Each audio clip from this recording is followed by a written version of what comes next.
What's up, guys? Welcome. I will, because it's the truth. Your boy got owned. Welcome back to the weekly Steelchair, folks. How are we? We've got shit to get through.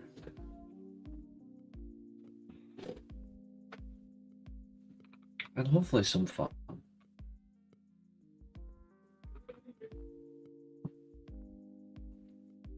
Thanks, Dusty. Not too bad. How are you?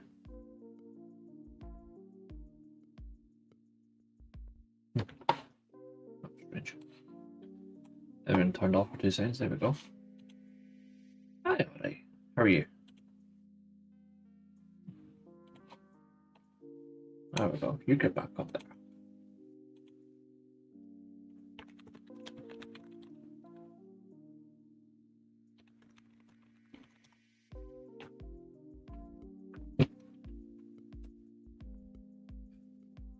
My monitors are taking the piss, fuck's sake. There we go. Should be alright.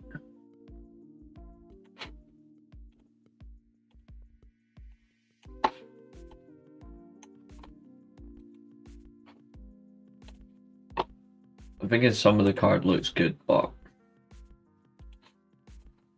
well, it's been held in that fucking embarrassment, isn't it? It's been held in shit sale.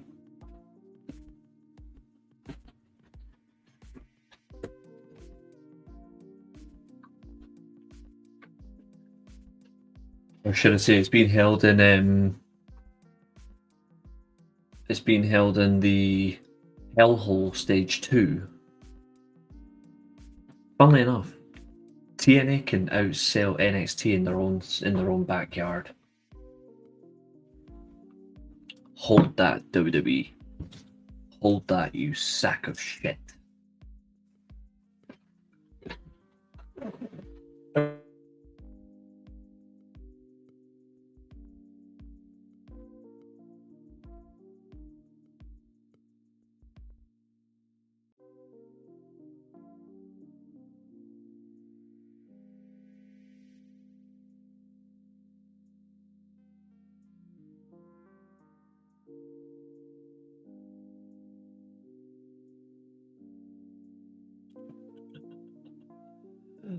That was funny.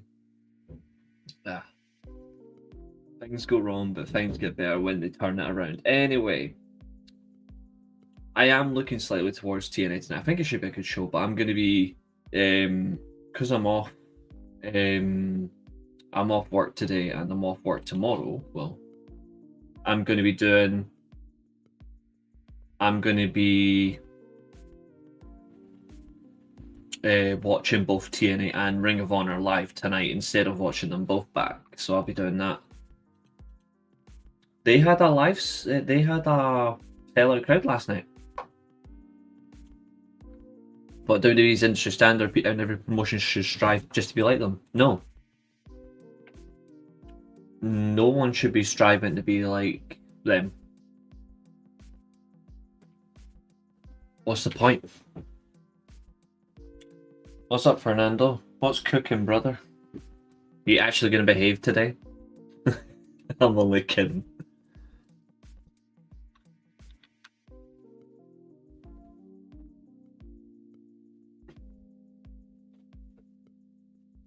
I'll tell you one thing. So many bottles of Pepsi. I've got so many bottles of Pepsi that I'm ready for this. Mm-hmm. That's mental.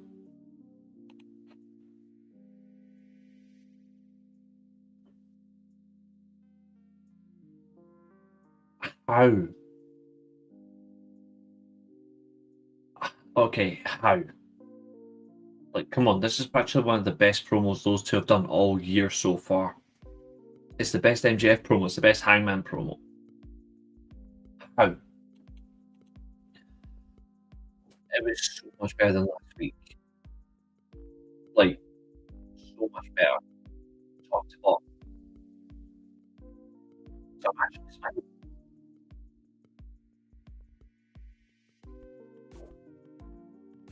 Yeah, but you hate WWE, so I call it even. This is very true. Like, they lost out on Alexander, but guess whose fault it is? It's their fault for not including them on the inclusion. Same with Hammerstone.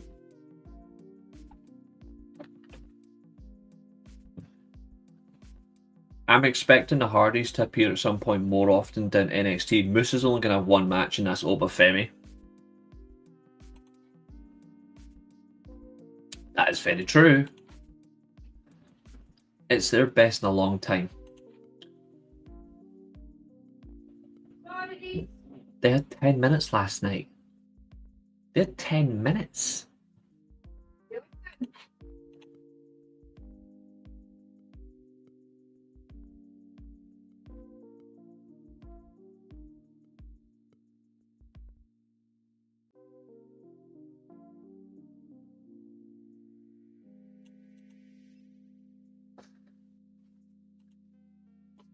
But didn't you not say you've not watched since 2023?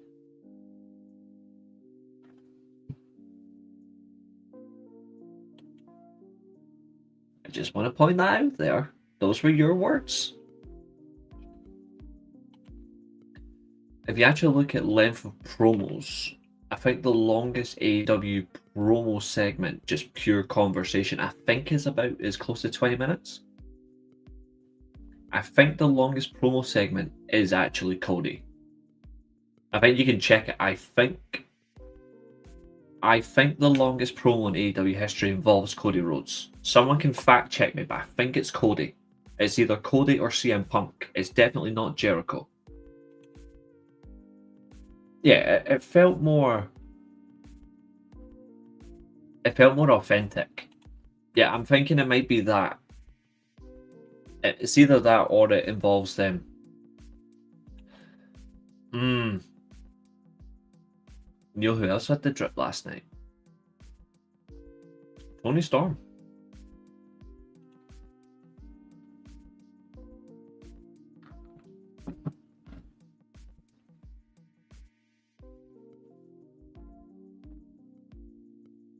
But yeah, as you guys know, tomorrow, even though I'll be watching Ring of Honor, I'll be watching TNA tonight. I won't be reviewing them until I won't be reviewing them until Saturday, because obviously I have to get through Pain first. That's not bad. The whole build-up, the whole circumstance was 10 minutes, and then 23 minutes together. I don't know how you can say this was rushed. I don't get that.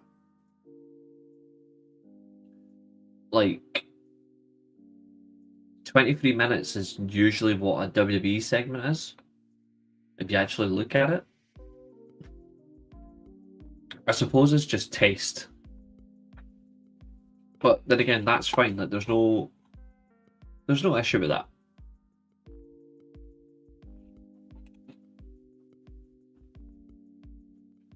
So, if you notice,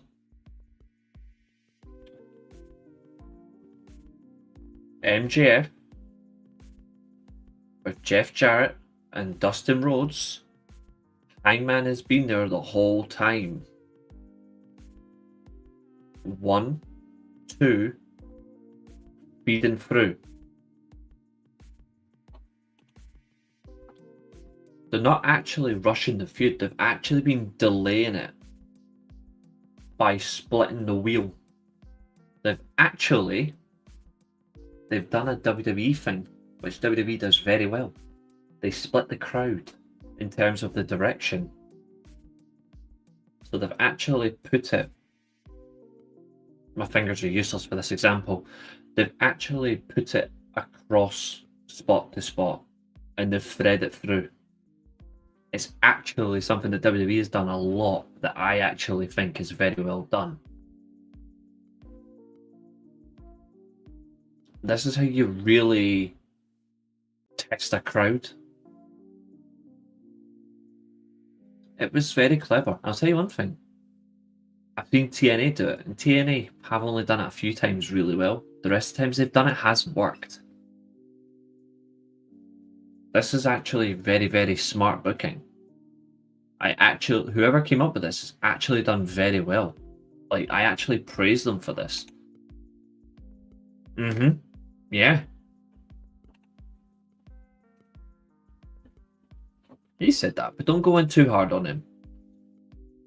I actually think what they're doing is clever. The problem is, though, is they need to establish how far it's going to go. Because for me personally, this can't just be Revolution. This needs to go into Double or Nothing. This needs to go to where it really grips. This has to go into where it matters most. For me, this has to go to the Casino Gauntlet match. The real Casino Gauntlet. The Double or Nothing Casino Gauntlet. Otherwise, you've lost out.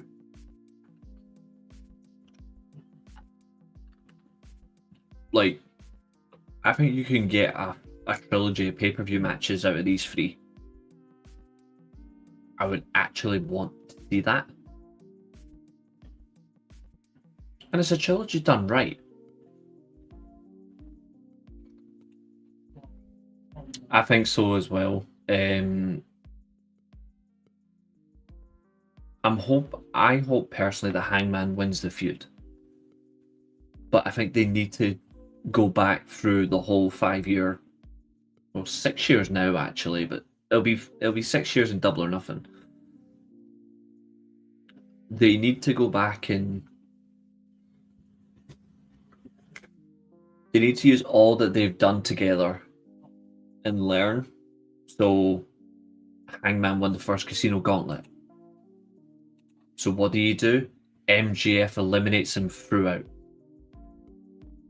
MJF eliminates Hangman from the Casino Gauntlet. And you tie it back to MJF's promo. So what does Hangman do? MJF screws Hangman and eliminates him, but then Hangman gets the just desserts by he makes sure that MJF gets eliminated. That would still have MJF in the lead. But then, as Catherine says, and I agree with it, you have a stipulation match. Whatever that may be, you figure it out, you decide it. I think the best stipulation is whoever loses doesn't challenge for the AEW title for a year. Like, I saw Daniels versus Styles do this, and it led to Styles winning the Bound for Glory series in 2013. I think you could do something very special with Hangman and MJF. Loser doesn't challenge for 1 year. But you have Double or Nothing. Well, not Double or Nothing, but the pay-per-view after Double or Nothing could be the swan song of it. You know what I mean? Like, it would be classy, and I think that would probably be All In. Like, could you imagine that you cannot challenge for 1 full year until your biggest event? That would be a great, great story. Oh, no, I'm not suggesting that. No, I'm not suggesting that. My full suggestion is MJF versus Hangman. Loser cannot challenge for the AEW World Championship for 365 days. But I would have it.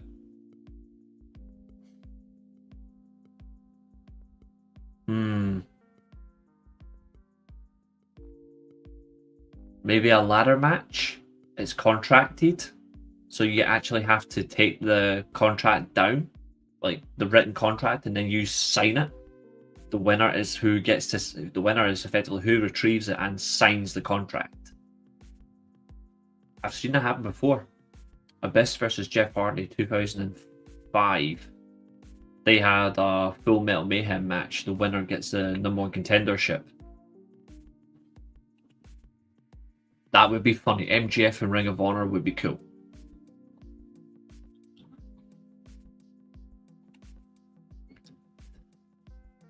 Look at why he does it though. Just look. There's different things to this. If it's booked right, no. Not at all. I think you do it for a full year, it shows you actually give a shit. It led to AJ Styles' greatest ever variation of himself in TNA. You do that, you really test yourself. So I actually think a full year where you can't challenge for the title is great. And it tests your booking. Like, it really tests your booking. So if it was me booking this match, I would absolutely do it as a ladder match. Loser cannot challenge for a year.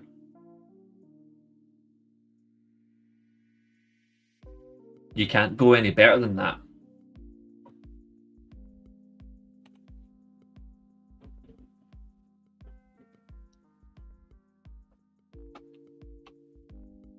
Good for him. Why on earth would you let Shane McMahon run your company? Or run your entire show? The dude couldn't even book an invasion angle properly. He could even book fucking Monday Night Raw in 2008 and 2009. When he was actually on the booking team. He couldn't even write anything coherently. Here's another thing. SmackDown Live was good. Because it was Daniel Bryan doing the writing, not him.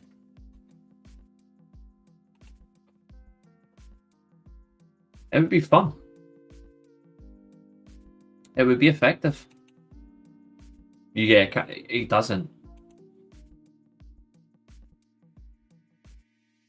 That was like 3 years ago.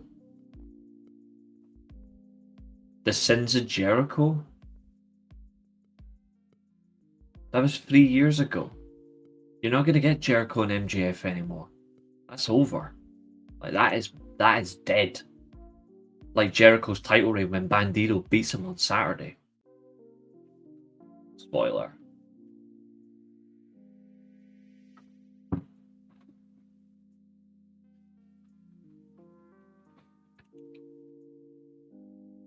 That is absolutely true.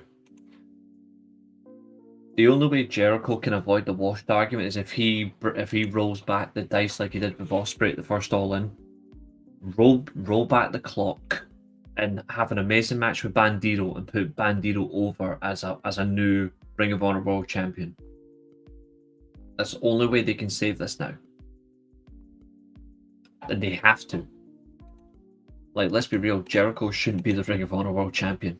Bandito should. He's the best luchador that freaking company has. Because they got rid of their best one.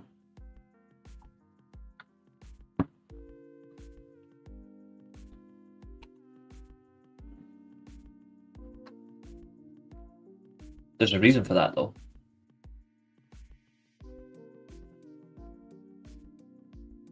That was 3 years ago when Jericho was actually interested.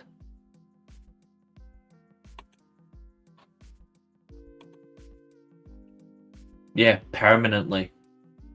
From the ring. Do some creative work when he comes back or something. Yeah, I'd let him walk too.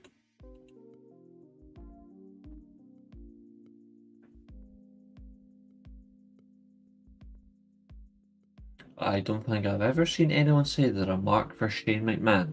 I think you're the first, Stussy.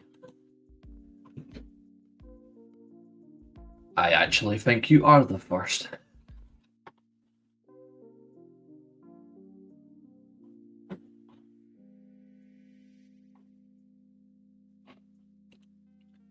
We'll come to that, because I have something controversial to say about this.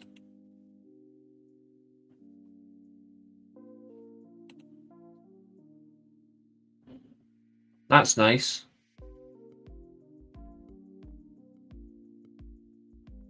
She's still finished.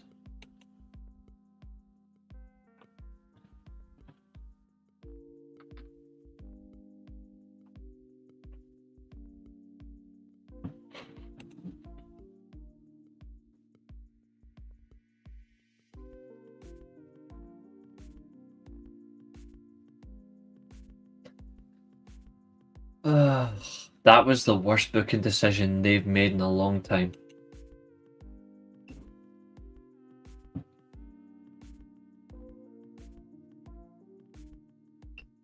Right, where were we?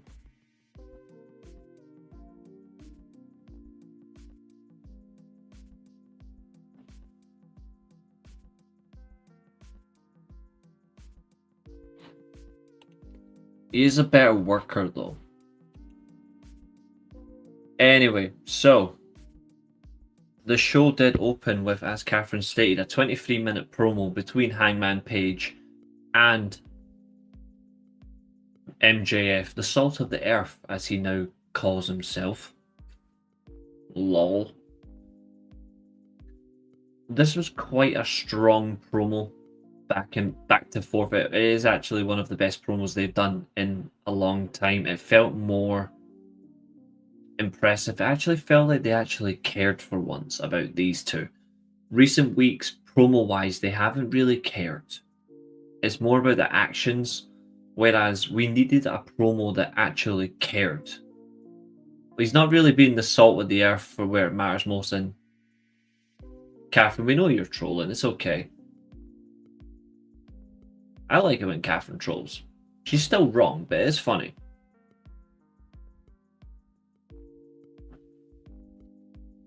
Still, I like that we got some humility in this promo. It did prove the point of MJF is actually right about Hangman, though, that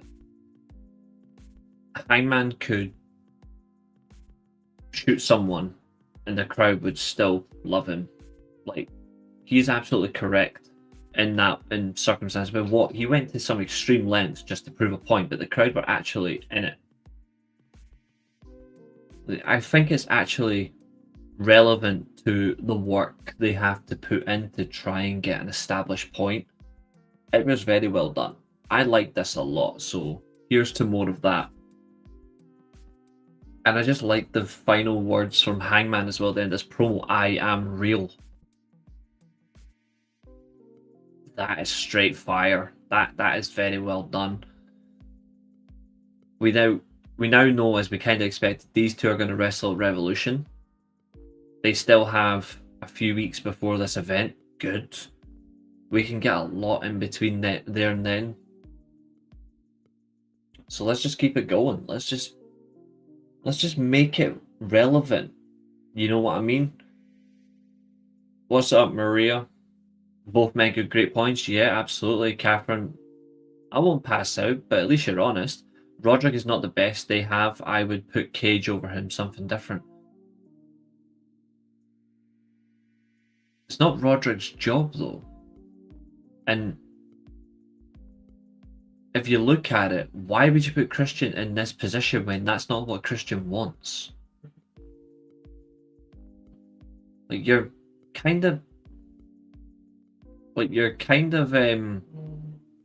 misconstruing a little bit of things. One minor nitpick: when MJF is listed as achievements, he called himself a former international champion instead of American. Yeah, that's true. He should have said I was a former American champion, which was really funny in itself. But it's still relevant.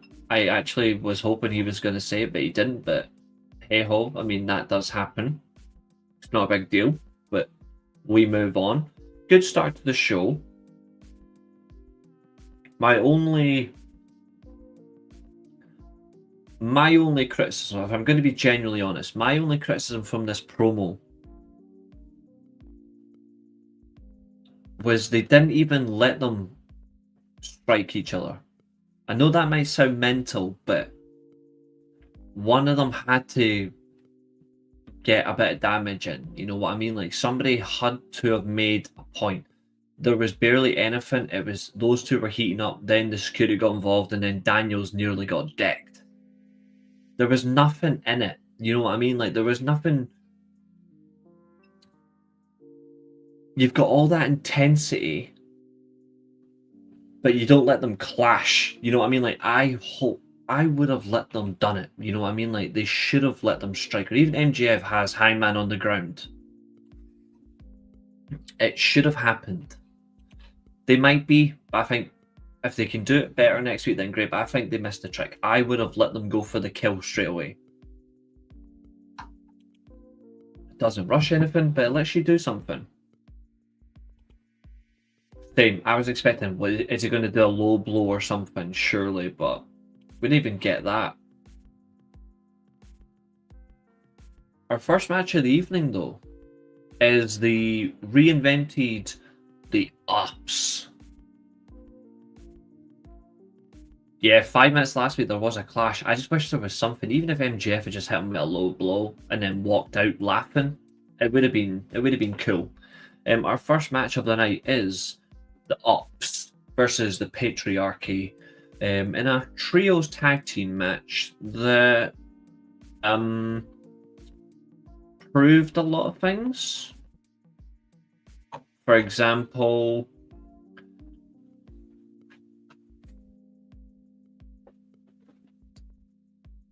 not many people are going to like this, but not many people are going to like this, but this is a fact. AEW TV is much better when Samoa Joe's on it than when he's not on it.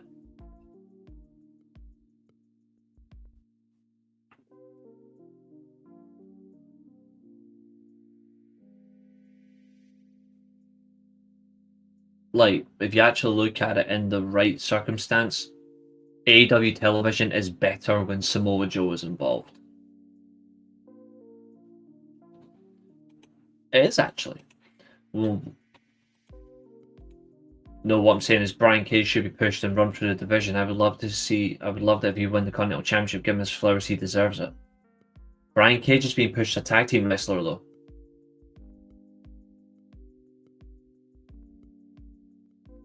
He's actually in a very good tag team position right now. And the Continental Championship, that needs to be unified. That title means shit. And he is the king of television. Joe, one of the more over guys. It's not just that. Samoa Joe just understands his position and it improves quality. You don't get that from anything else. I'm really looking forward to this. Like, this is gonna cook. Like, give me... Anyway, this is a match that ends in a submission victory. Can I just say that the best performer in this match on the opposition side was Kip Sapien? These two factions are let down by two people. The Ops are let down by Hook, and the Patriarchy is let down by Nick Wayne, or prepubescent Wayne, or pubeless Batman, is that what I call him, even though Batman's cool. I'm sorry, but Nick Wayne is absolutely dreadful in the ring. I don't know how much more time you can give him. I don't know how much more you can build with him. But people were saying the same shit about others. I'm sorry, but he is not good enough. I gave him a chance. And it's actually not working. Like, I actually don't know how you can fix him. He's been with Christian Cage for over a year. And it's actually dreadful. Like, Christian has actually got the better guy beside him than Kip Sapien. They need a new guy. And Hook hasn't improved. No, he hasn't. He's blander than his dad. If Hook was fat, small, and wore a singlet, he wouldn't even be as cool as Taz. Not even kidding. He wouldn't have been cool if he was small and built like Taz was in ECW. Like, Hook is just boring as bloody piss water. Like, if you deep it, this is who I think Hook is.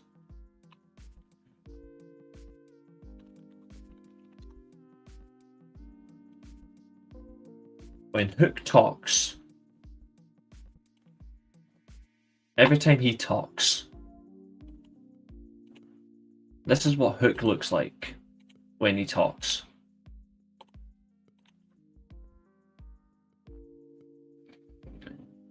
Hook is like a brick wall. And Nick Wayne in the ring,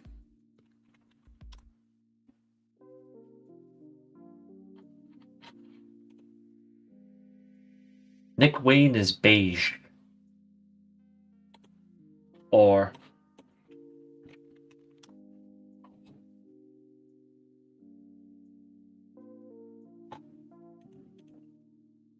I'm sorry for anyone that likes this kind of ice cream, but it's true. Nick Wayne is vanilla ice cream.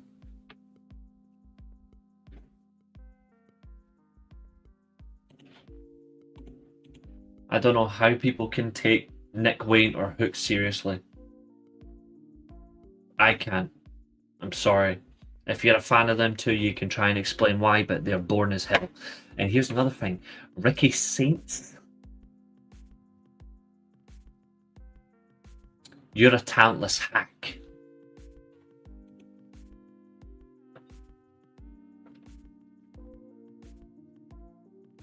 I was a fan of his TNA run for the booking of Cage through the years. Has sucked with all his losses. He has gotten better treatment recently, but for a while he wasn't booked for a year. Well, the thing is I watched Brian Cage's run through TNA live. I was there for it.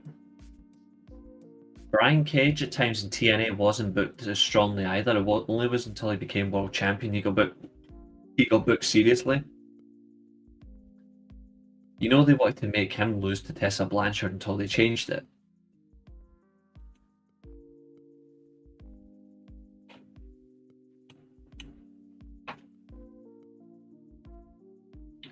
I admit Tony Khan does not know what to do with bigger talents.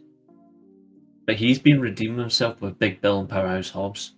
He's redeeming himself with Murder Hawk, and he's redeeming himself now with Brian Cage. You've got to have him a bit of patience. You've got to give him a chance. Oh yeah. Saints and Sinners, but Ricky is a clown.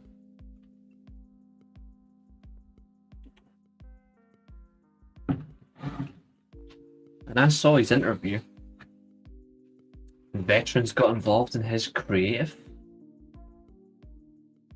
Veterans were trying to help you, you snotty nosed little punk. Who the hell are you? You know what's funny? When I listen to shoot interviews, there's a particular channel in question. 2 seconds. I'm going to show you. I'm going to recommend a video for you guys to watch, right?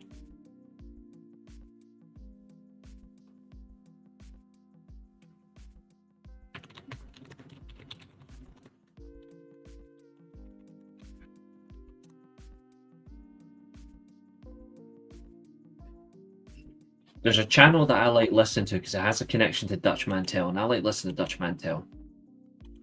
But listen to this guy's channel.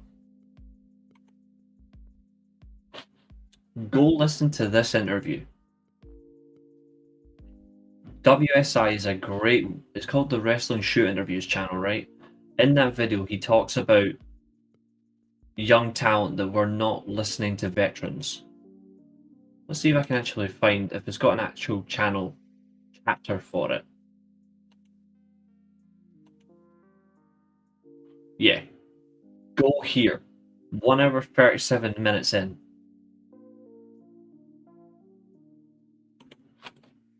He talks about the fact that veterans would, young talents were not listening to veterans in any way with creative. Ricky Starks is basically, Ricky Saints is basically saying that he doesn't value a veteran's opinion. I mean, Ethan Page showed up in NXT, won the title, then lost it, and hasn't really done anything since. I'll tell you what he's done. He's carried the bags for other talents, like Javon Evans when he shouldn't be.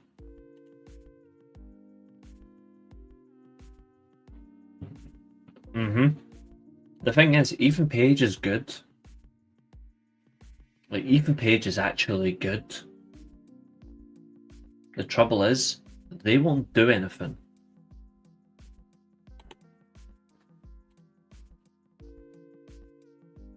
But it's not bad booking.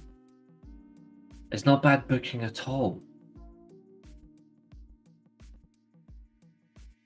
Like,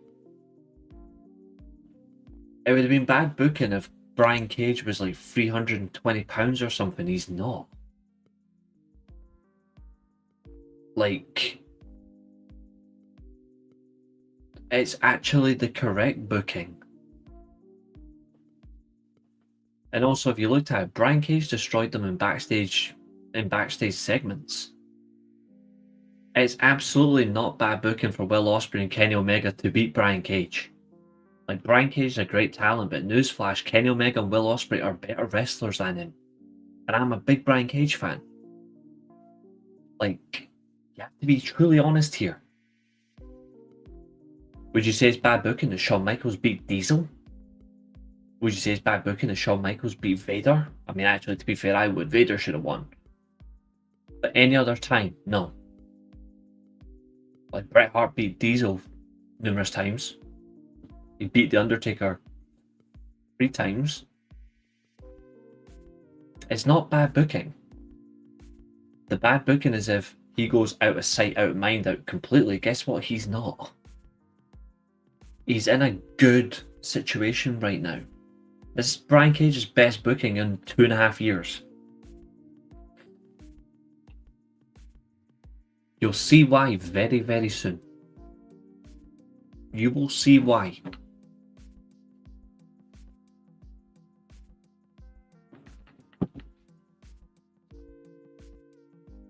If he was over £300, I would agree with you to an extent. He should have got a win over one of them. Brian Cage is still getting over with what he needs to do.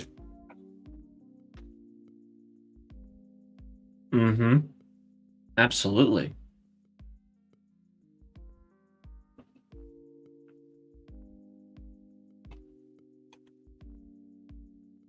You can cope with that.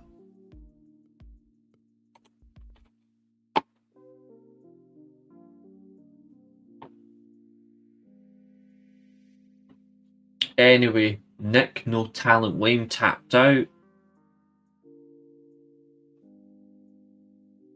We moved to a backstage interview with Jericho.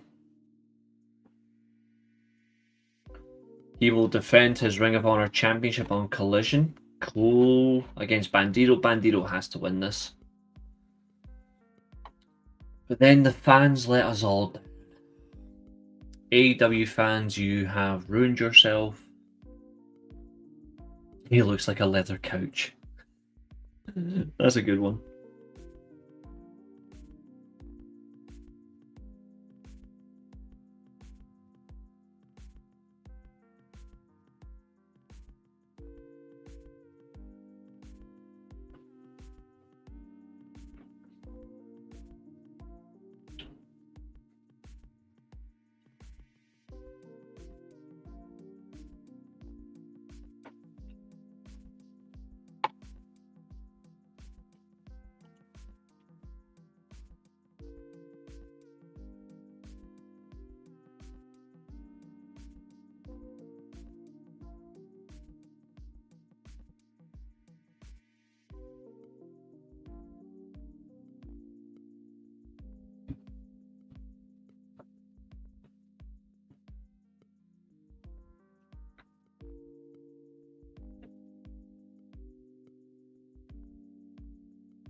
If you're pushing 2 babyface talents into a top-heavy program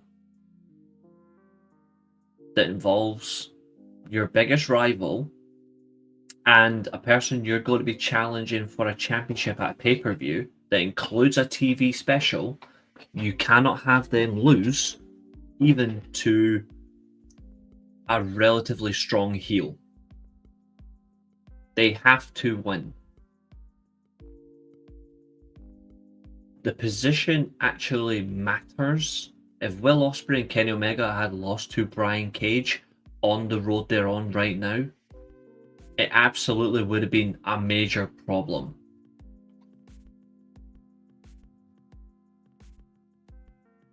Like, it is actually true.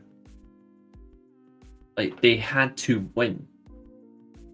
They're still going to get put over later. It's actually good for them. It's actually good for Brian Cage to lose. Brian Cage is not in a singles program. He's in singles matches, but he's not in a program. His tag team, however, is in a program. Having him put those two over, he still got over in the right way.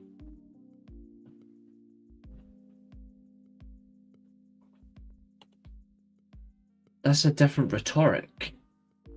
That's a totally different rhetoric. You actually look at Brian Cage has been in AEW for 4 years.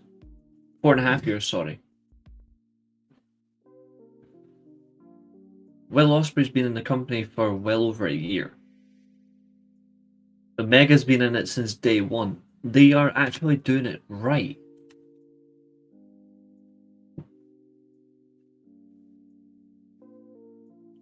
What Brian Cage is doing, he's still got what he needed.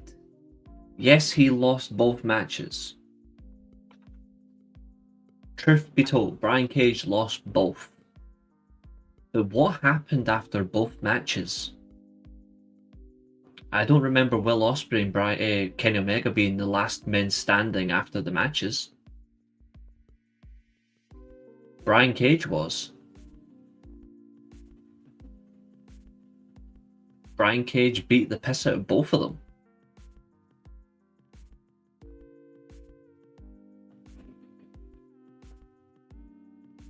A win is effective, but reacting to a loss gets you over as well. Brian Cage got over losing to Will Ospreay and Kenny Omega.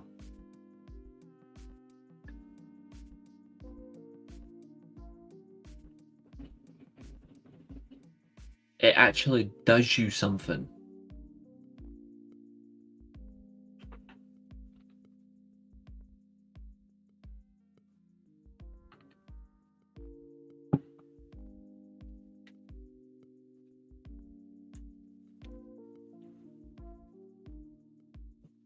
I'm not saying it doesn't work either,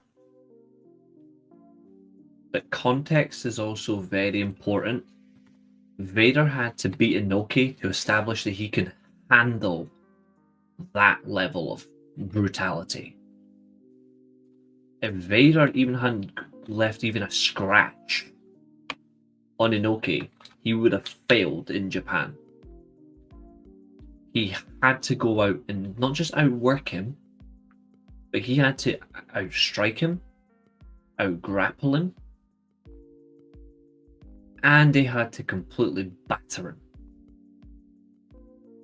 Will Ospreay had to outlast Brian Cage because in terms of tank, Brian Cage has got a bigger tank than Ospreay. In terms of Omega, he's just come back from injury. The challenge is beating somebody that outweighs him. But also in terms of a strength contest, makes him look futile. And yet, he still got over.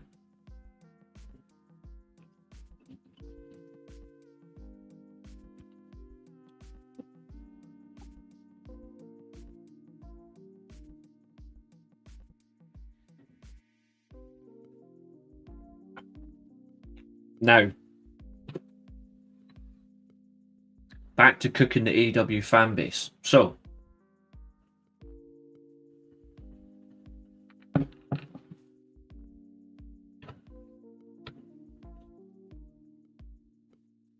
WWE fans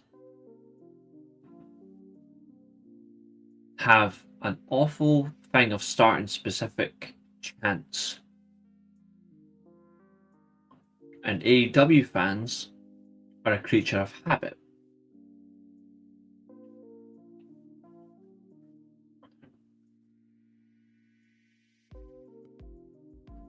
You have two powerful men in a street fight. Back and forth, power versus power. Two men that generally don't like each other. What do? You smash the hell out of them.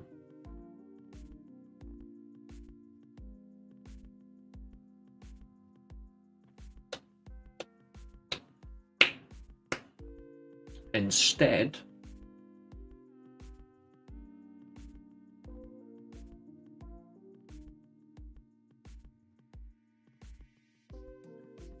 you've got AEW fans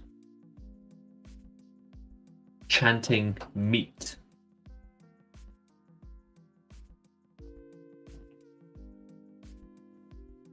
Why? Why?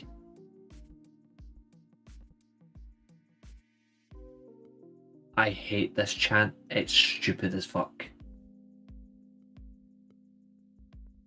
And if you participate in a meat chant, I don't want to hear if you're against the what chant, because then you're just a hypocrite.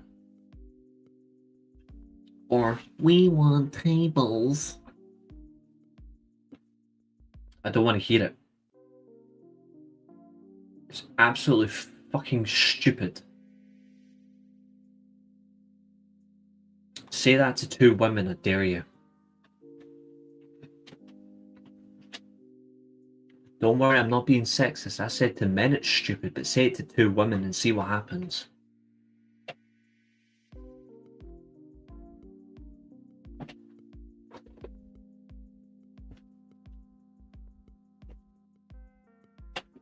And Scott Steiner, that's why you're one of my favourites, because you understand my wavelength, buddy.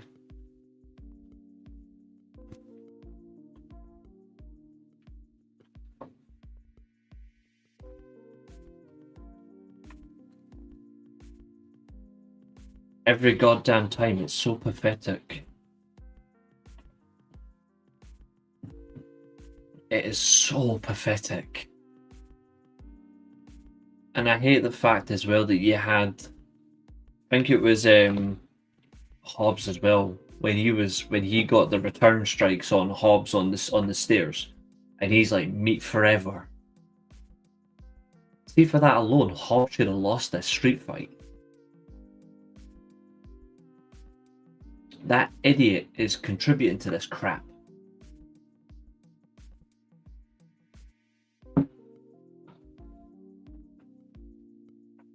Newsflash as well, the ending was a botch. We'll come to that bit, don't worry, we won't skip on that, but the ending was a botch. Now,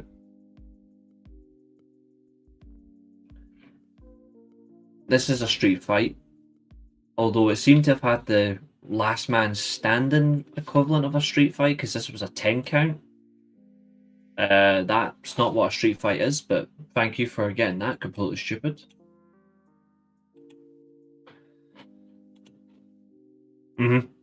Yeah, I really like what Big Bill's doing right now. It's really good stuff. Like, I'm really enjoying it.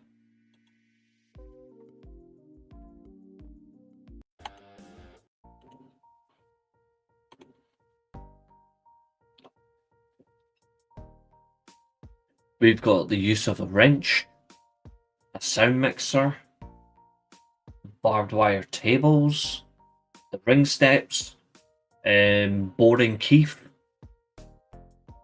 Sorry, Brian Keith. And yeah,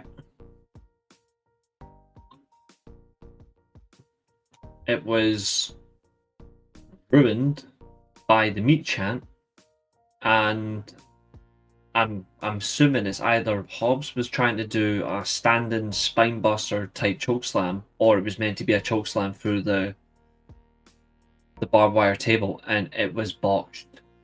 Like, you can see it, how badly that's done. He struggles to lift him, like the way it's meant to be done. I don't care if he's bleeding. If you can't do it, don't try it. Do something else, because it just looks wonky.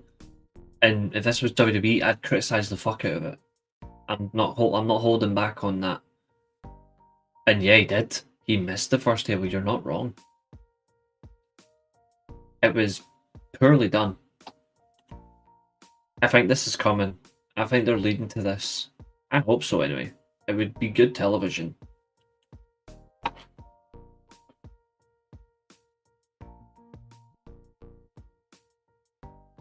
I just hate the meat chant. It's just so poor. It's uninspiring, you know.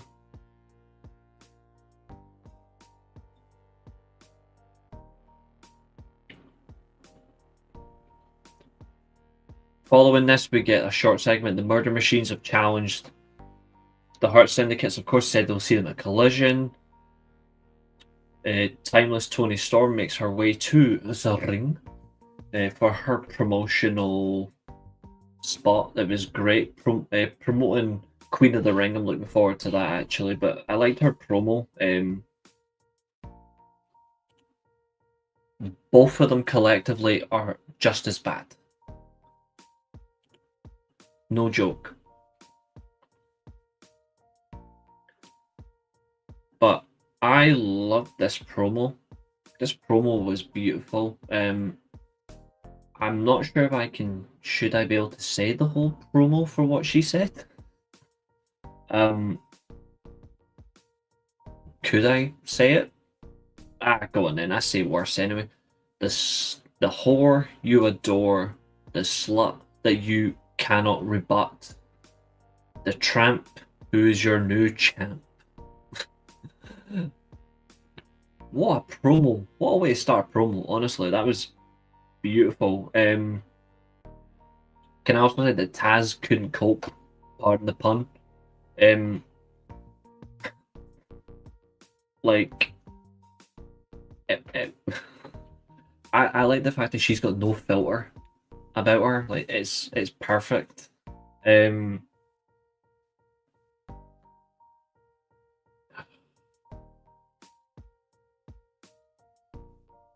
This is the woman you should be giving the most money to, not Mercedes Moné. Like, she understands her role. She's excellent, Toni Storm. Like, she is timeless. Hence why the promo literally, well, the name of the show, Timeless Forever. She will never not be timeless. She puts over Mariah May as an opponent, but then she completely brings her back down to earth by saying, I beat you with my small package. Big things come in small packages, and you got beat with the biggest small package of them all. She tore into Mariah May like a blonde bimbo gets put over by anyone. It was perfect. I loved it. So give me more of that. We do need a part 3 though. Sorry guys, but Mariah May versus Toni Storm 3 has to happen.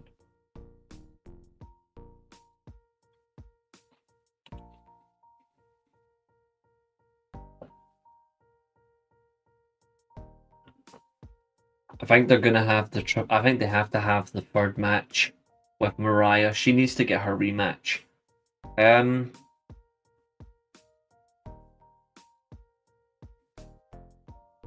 I don't know who it'll be. If it was me though, who would I choose? I would give her.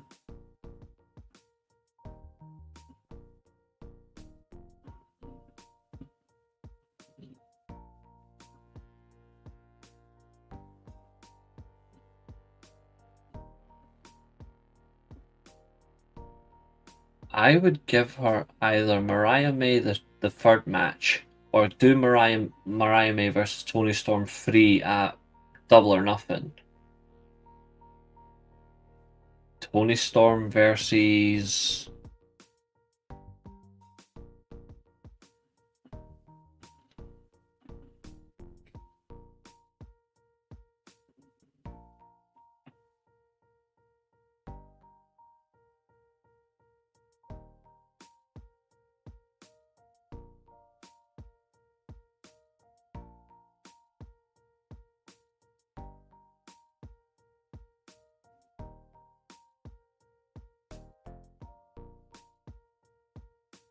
I'm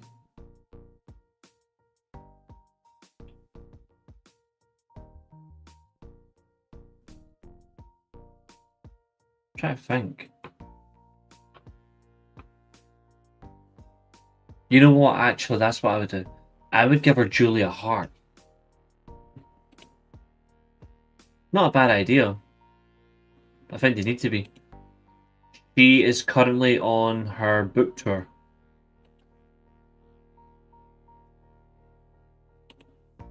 I think Julia Hart, Jamie Hayter, she doesn't deserve it. Not until she figures herself out. Like, I think Jamie Hayter's in big trouble.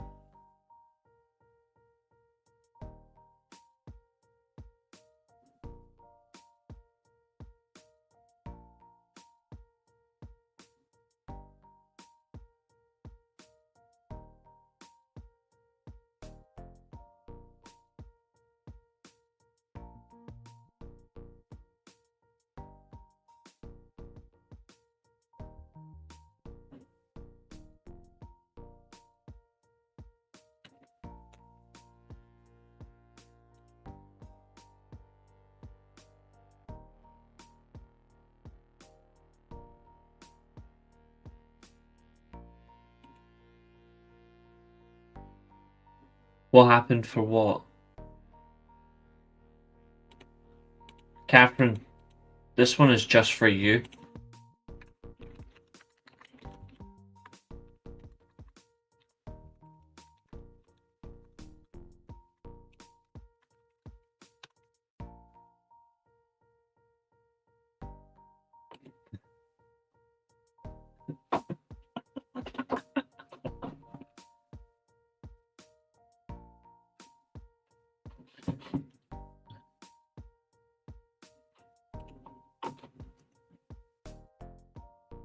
No, that's not gonna happen. Well, look at you using Scottish slang. I'm quite impressed. You're using Scottish slang. Her character. She's in trouble because her character's not working. Megan Bayne, I would love her to win this feud, but I've got a bad idea she's gonna lose it.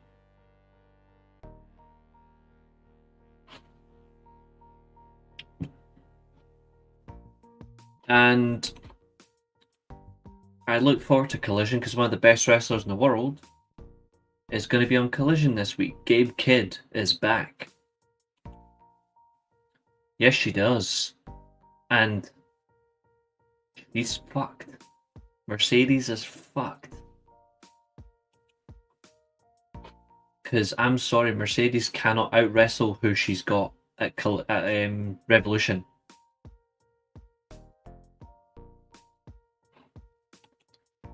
He will never be over Thunder Rosa.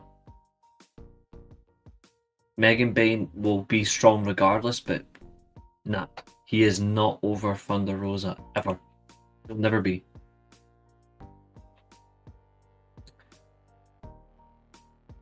Following the madness of Timeless Spotlight, Tony Storm, Willow Nightingale's backstage, talking to Renee, can't mind her own business, Paquette.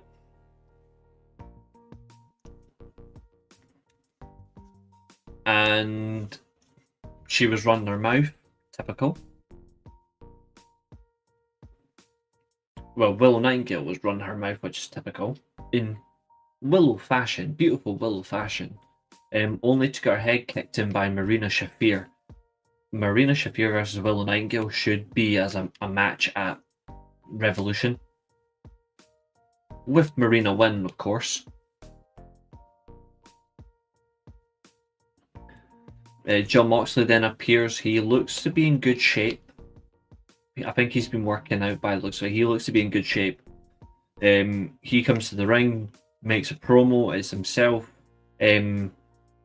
Wheater Skeeter Utah, who is finished, and Claudio Castagnoli are interrupted by the Switchblade Jay White. Pac then follows. We then hear the infamous Metalingus. What a beatdown as well. We get a beatdown from Cope and Jay White on the Death Riders, and then Cope with a very powerful promo says he's going to go through the Death Riders one by one before Revolution. By that estimation, he has got to do this fast.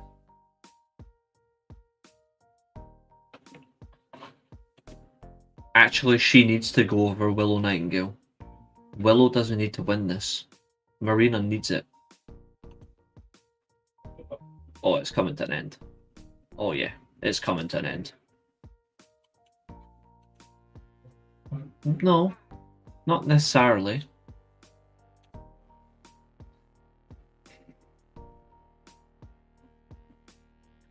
I hope not. I actually like the current title design. I actually like it. I don't want them to change it. I would leave it as it is.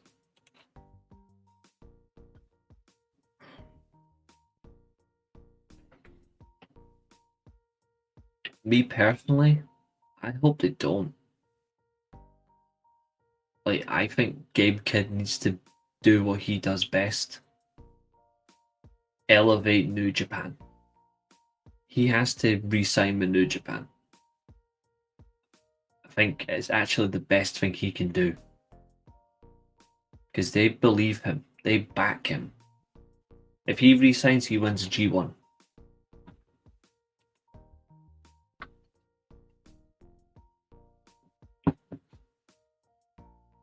That's what happens, unfortunately.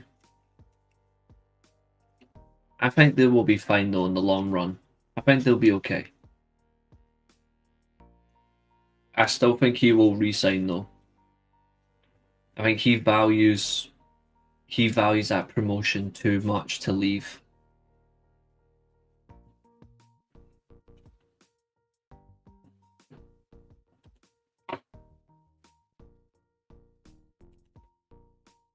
It's just an appearance. Just an appearance.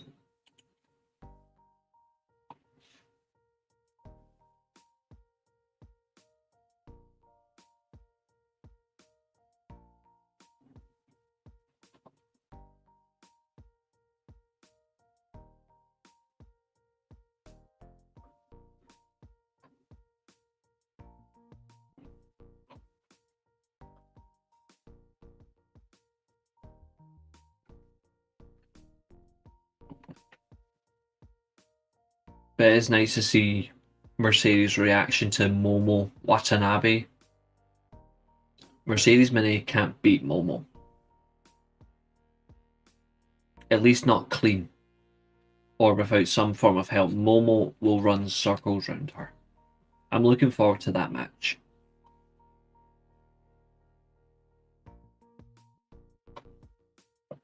So, up next, the most powerful, probably the best looking, the best work for a woman in AEW in terms of height and stature versus Saturday Night Fever. She's going to, but she'll struggle. She will struggle. Momo is 100 times better than Mercedes Moné.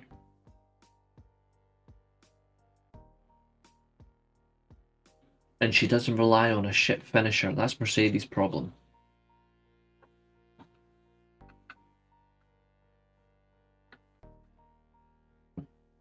Mercedes fans will probably come for me, but I don't care.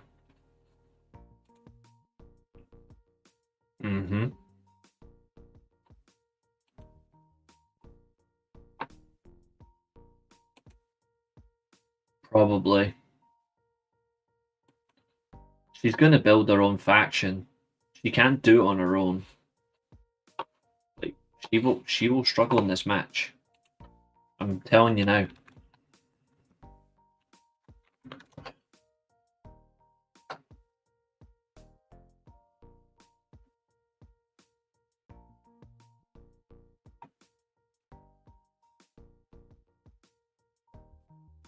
I like the Renegade Twins though. It's a good option for it. Anyway, back and forth, Megan Bayne versus Statlander. Megan Bayne's physical presence, but her moveset is perfect. I mean, the triple clotheslines, maintaining grip, the running spear, that sit out F5. If AEW are smart, book Megan Bayne like WWE book Brock Lesnar. Book her like an unbelievable powerhouse.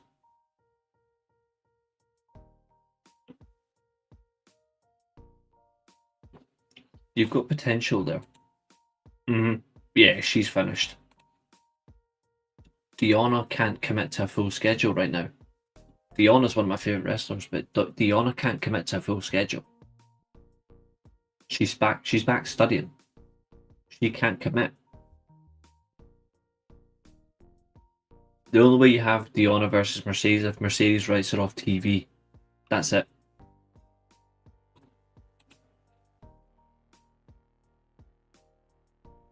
Penelope Ford makes her presence felt as well. She interferes in the match. It does help Megan Bayne win. That's okay. That's actually a good thing. We get that enjoyment.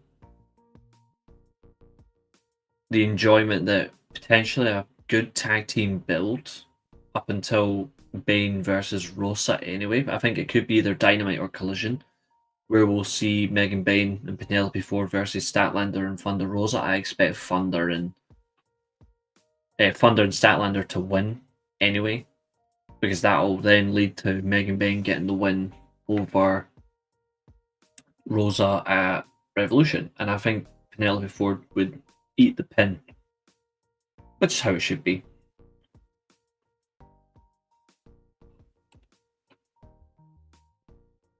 Yeah, that was very embarrassing. But yet she's on Busted Open.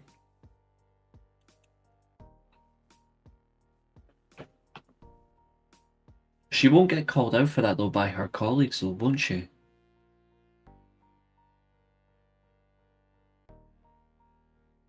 Yo, I'm gonna see if I can find it just for the memes. Let's have some fun. We done it last week. Let's do it this week.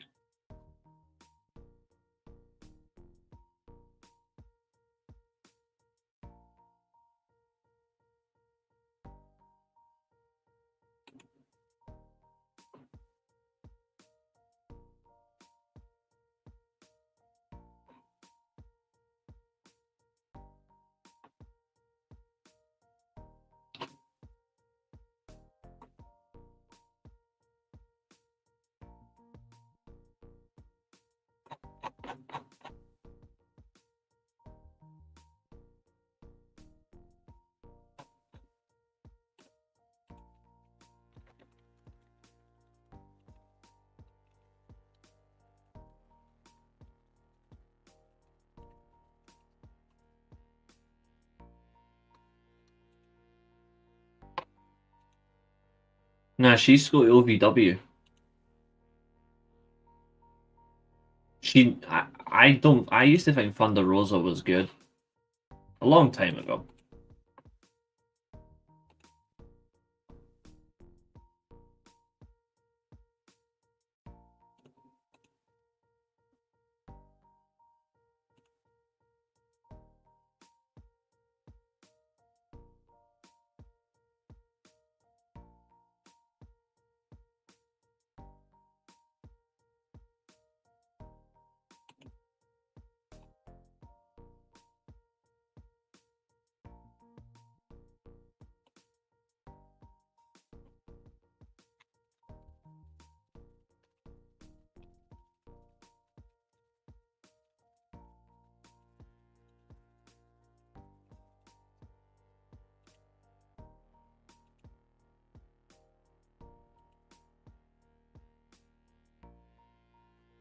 Anyway, what am I looking for?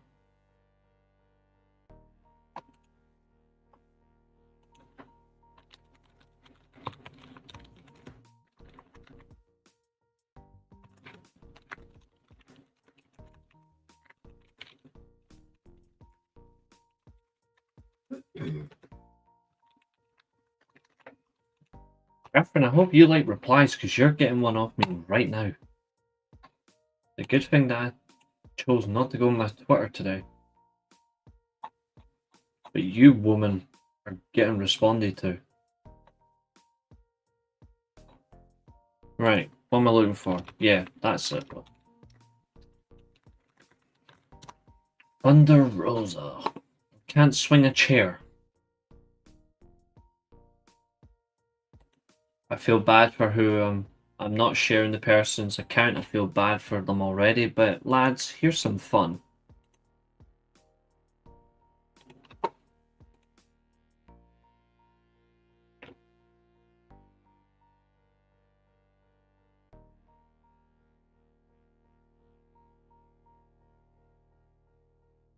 Also, she's trying to dress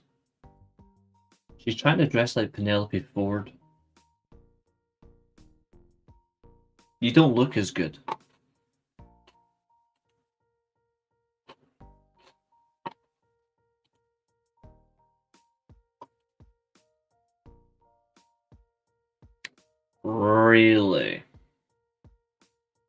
I want nothing to do with this prick.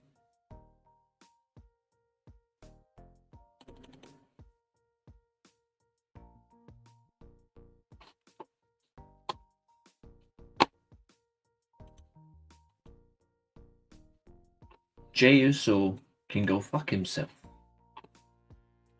And it was. It was horrible.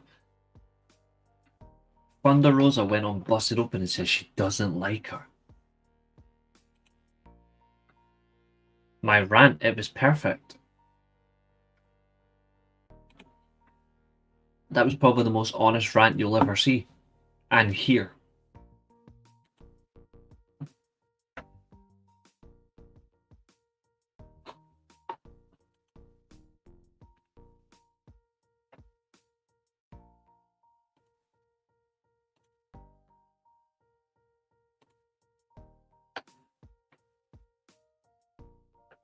I genuinely think that was probably the most honest rant you're ever going to hear. That rant about Raw.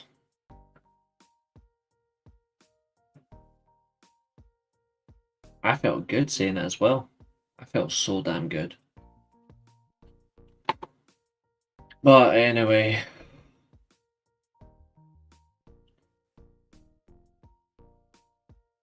NXT draws the lowest rating in 2025 with Ricky Saints contract signing. But WWE is the best. Ricky Saints. He's like that Stormtrooper over there.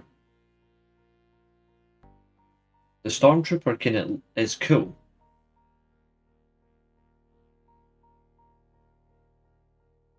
Like, the Stormtrooper's cool, but the Stormtrooper, like Ricky Saints, missed the target repeatedly.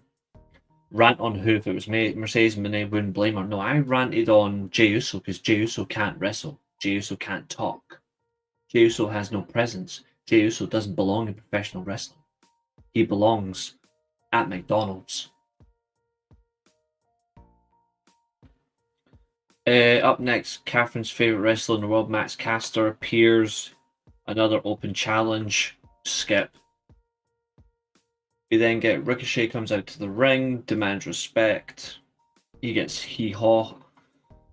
Prince Nana appears, tells him he needs to return the Mogul Embassy robe, to which no success. Ricochet then mocks him, says, "Are you going to cry?" Fun fact, Ricochet is the best booked talent in the AEW right now. Heel-wise, Ricochet is your best booked heel. Consistently, he is hitting everything. Thunder Rosa is worthless.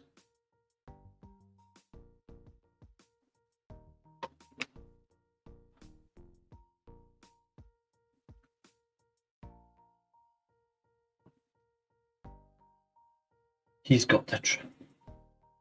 Ricochet has got the drip, yes. Prince Nana's got drip too. The only thing that's horrible about this feud, well, this segment, is they've slowed down Swerve versus Ricochet by keeping Swerve away. It's actually hurt them both a little bit, but the promo's good. I think you can see something fun coming soon. Maybe a cheeky swerve. Pardon the pun.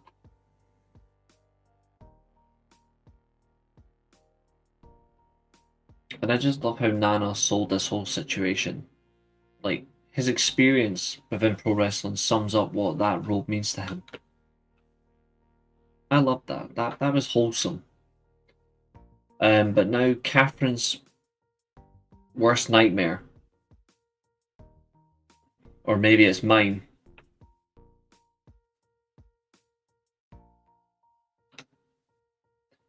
Can't believe I'm responsible for this.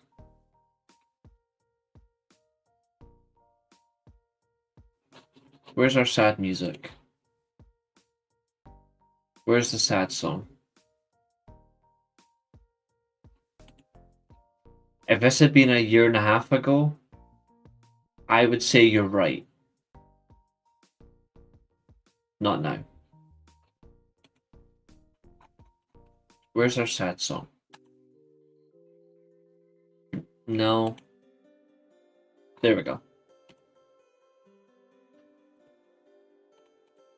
We know what's coming next, guys. Put some tears emojis in the chat. If you know what we're coming to next, put some tear emojis in the chat.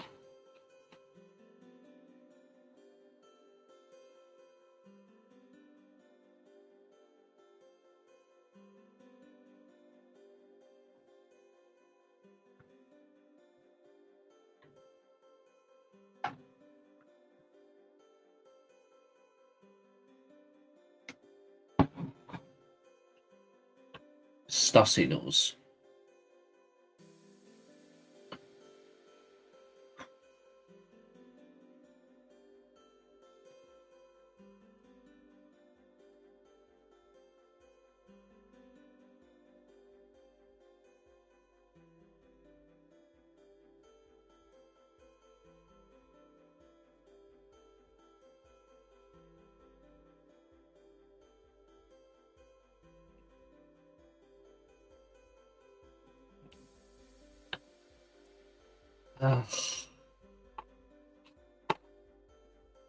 It's a good thing you're allowed to share your own content, eh?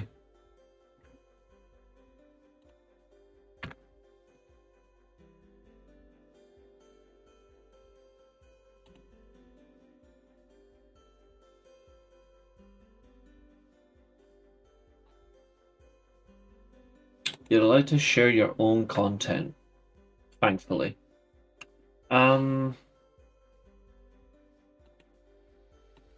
Oh dear, Reece, why?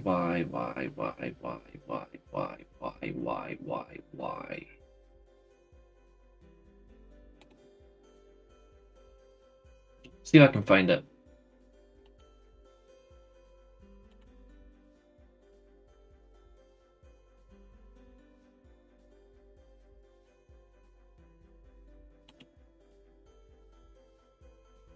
Oh wait, that's too far back. Hold on.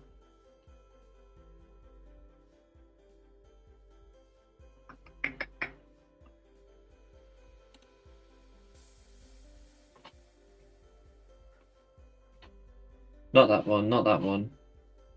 That one. I'm sure it's on this one.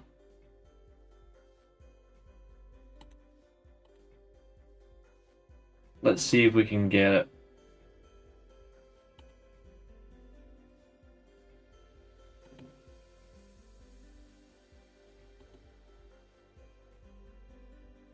Let me see. Is it mentioned in this one? Let me just check.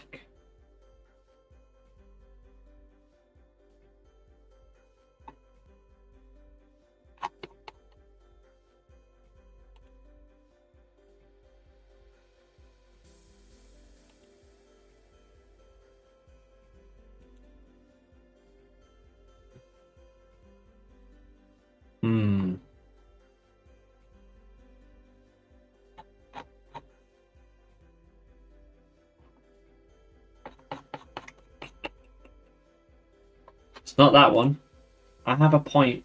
Hold on. I'm just making sure I get to it.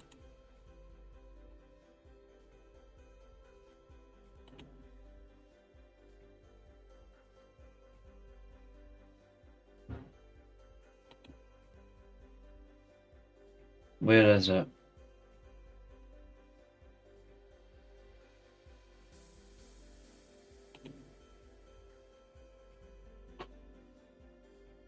Remember, my own pain. Ah, well, I can't find it, but what I can find was this.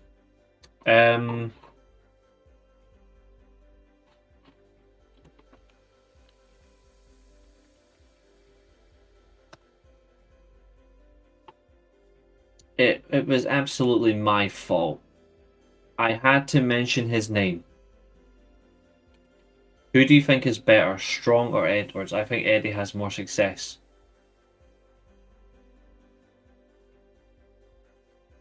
I think Roderick Strong's overall better than Eddie Edwards. And I like both. I like both, but I think Roderick Strong is much better. In terms of titles as well, much better. He's got more than him as well. Oh, Bobby killed him. Because I had to open my mouth. I had to say the words, where the hell is Orange Cassidy? Where the heck is he? Why did I have to say those words? Because now he's back on TV. 6 weeks. He was only away for 6 weeks.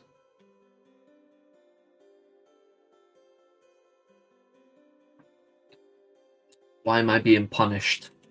And Tony Khan, you flippant fud.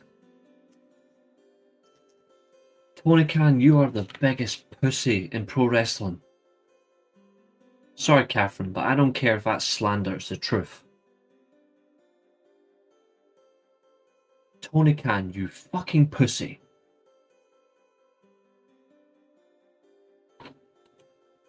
Oh yeah, me too. You will be this year.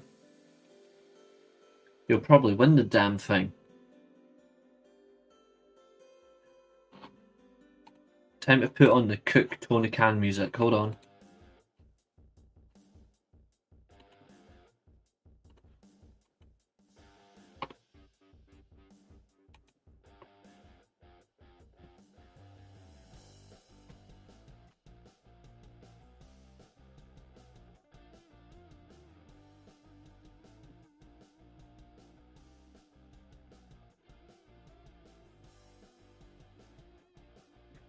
Catherine, that is brutal. See, for that alone, this is on you, Catherine.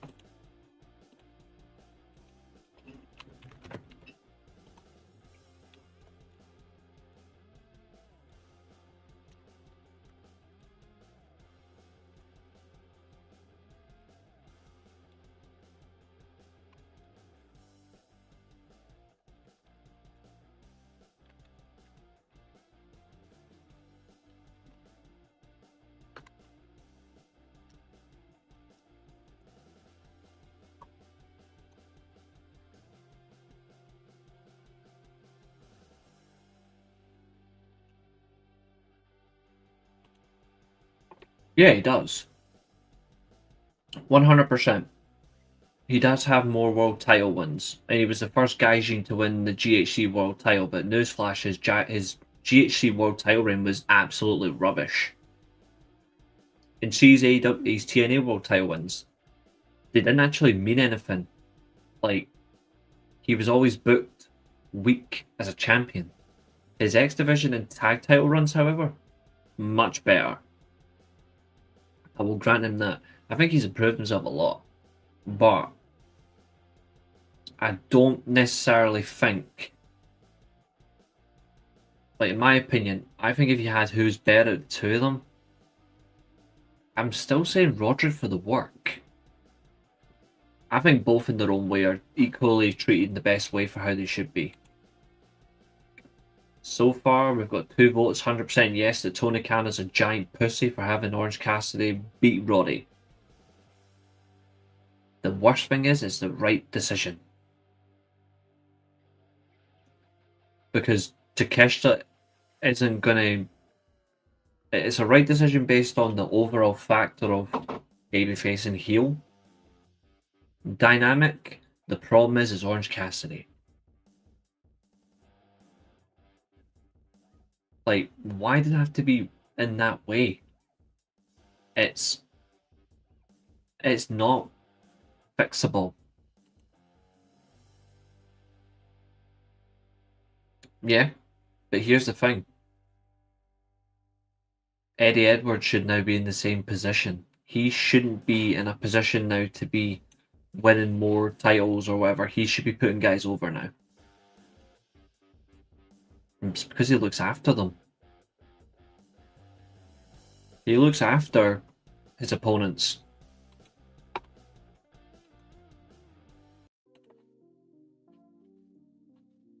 You don't look after them, they're not going to care for you. That's why that's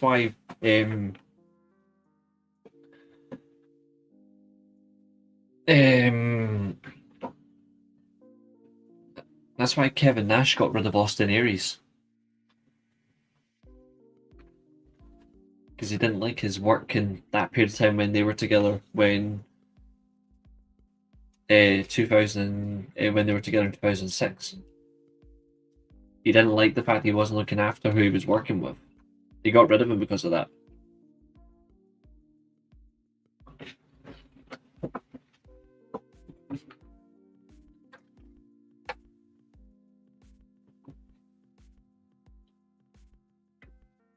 Fundamentally, Roddy should not be putting over Orange Cassidy. And Kyle O'Reilly, can you stop hugging him? Otherwise, you're going to just catch Orange Cassidy-itis. You're going to catch Cassidy disease. Kyle O'Reilly, you should go to a medical center. Sorry, hold on. A hospital and get yourself checked out for Cassidy viruses. Because that man is an illness to pro wrestling.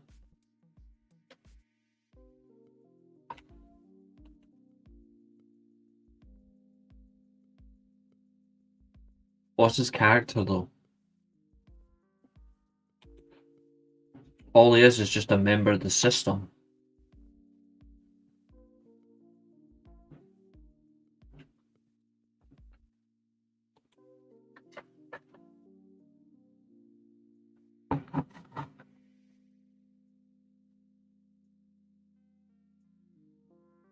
He's a good worker, but he doesn't actually have a character.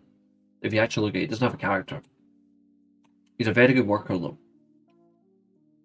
I like what he is though. I don't hate Eddie Edwards. I hate his former tag team partner though. Absolutely disgusting human being he is. But anyway, Kyle O'Reilly, not once but twice, hugs Orange Cassidy. Cassidy gets the win by pinfall. And then out comes Takeshita and Mark Davis. They beat on Orange Cassidy. Kenny Omega, who's going to win the title Revolution, comes out. Stops the beatdown. And we're going to get, at some point, because we know what's going to happen, we're going to get those two teaming up against Takeshita on a tag team partner as well. Kenny Omega, please be careful.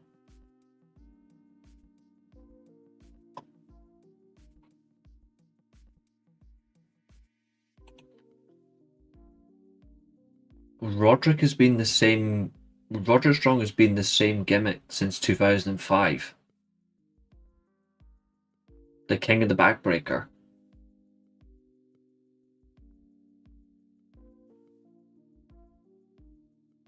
Eddie Edwards last had a gimmick in 2021 when he was that hardcore wrestler. Now he's just a strong member of the system. The system flows through him. He's a good heel, but he's not had a character in 4 years. Like, that's true. Like, that's a fact.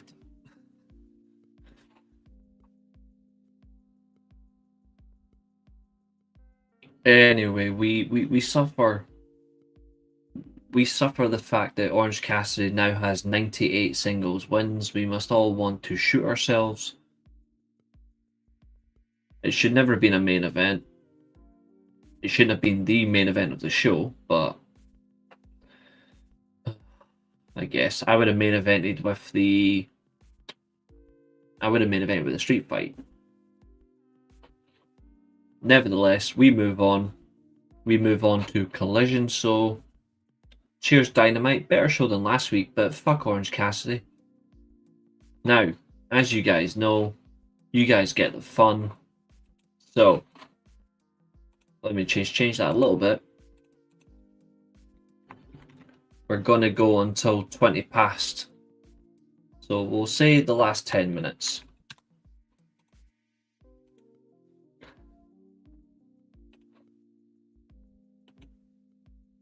Yeah, because they know he can do anything with who they require. So final 10 minutes, drop your questions, and then I'm getting out of here.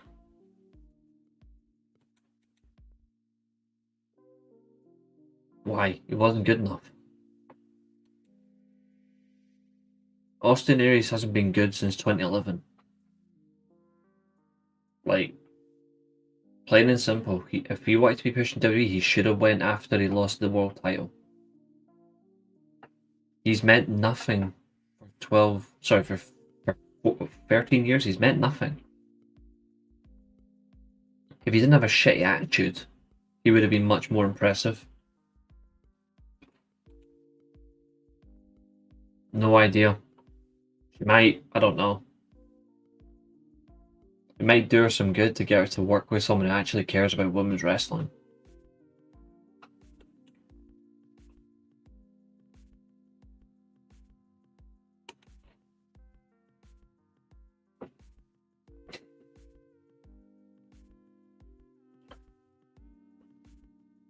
I actually think that would be very good. It would cement the interest in Aleister Black as a returning talent, but it also gives Cody something that he has previously failed to overcome. It would be good to continue that. Cody failing to beat Aleister Black, even in a title match, that would be very, very good. If they pull off in the right way, I would be all in on this, 100%. I would be all for it. I actually like the thought behind it. So, yes. Let's do some of that. Let's have some of that. That'd be fun.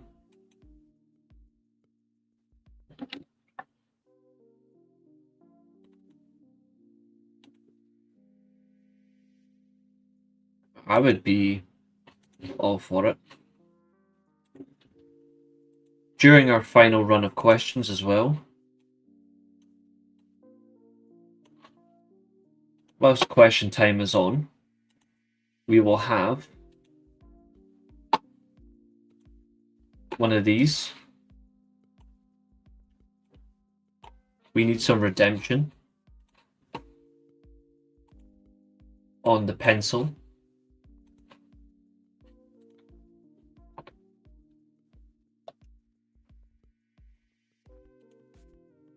It makes sense. He's got... It's not that I hate Austin Aries. Austin Aries has an absolutely horrific attitude. Like, I actually hate how he acts towards certain talent. Like, he's somebody who thinks he's better than what he is. His attitude has been called out by numerous talents across the globe.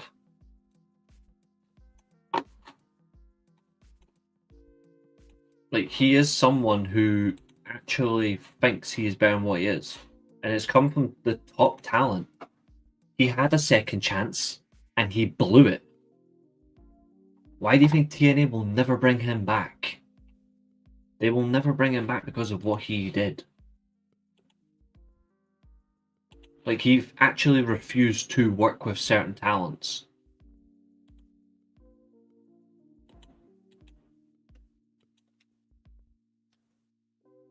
I don't know about you, but how can you want someone to get another chance if they are actually being a dick? Like, I'm sorry, but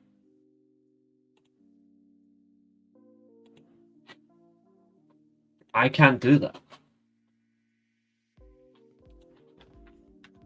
It's just, for me, it's a fact. I'm sorry, but it's what he is. I absolutely would like that. I think it would be a fun change as well, Stussy. It would be nice to see someone... It'd be nice to see someone actually make an effort. Roman Reigns has joined season 3 of Euphoria. Well, that's... Well, that's crap.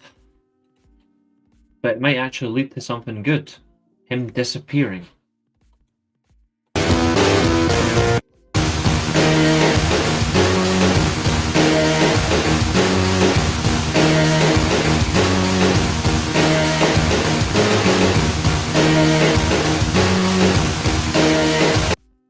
Catherine's favourite wrestler is on screen.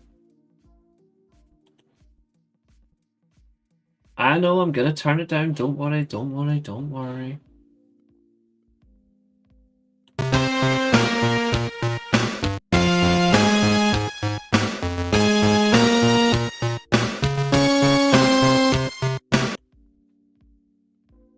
He has tried, but the problem is it took him too long to try, is what I'm saying. If you take that long to change, how are we supposed to, you know... Oh, we can't call him that anymore.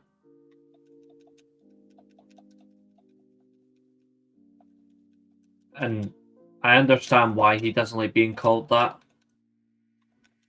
No, I hate that absolute pencil. Now, Kurt Angle, on the other hand, is in my top 5 favorite wrestlers.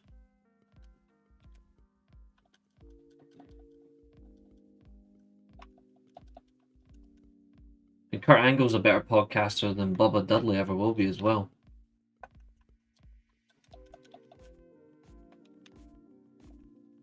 Of the 25 NXT champions, can you get... Shut up, Catherine. Stop trolling like that nonsense. Of the 25 NXT champions, can you guess how many of them have been WWE champions? Seth Rollins. Let's see, Seth Rollins. That's 1.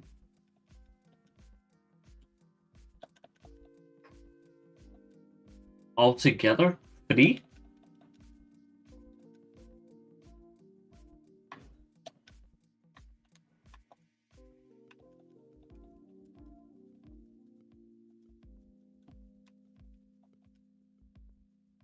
If it's just WWE champion, it's between 1 and 3. It can't be more than that.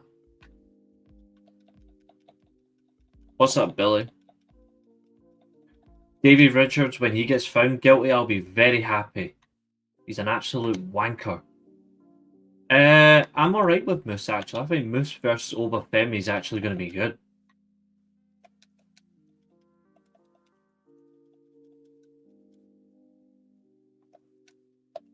Like, that actually makes sense. That's 2 powerhouses that actually want to work with each other.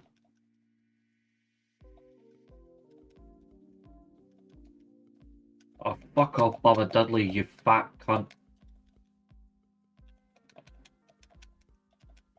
That looks... See, that looks weird in that position.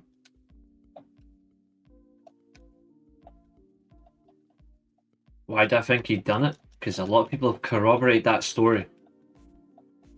It was also kind of Universal and World Heavyweight. If it can main event WrestleMania, it's basically the WWE Championship. Okay, so I'll go for... Yeah, I still think it's between 1 and 3.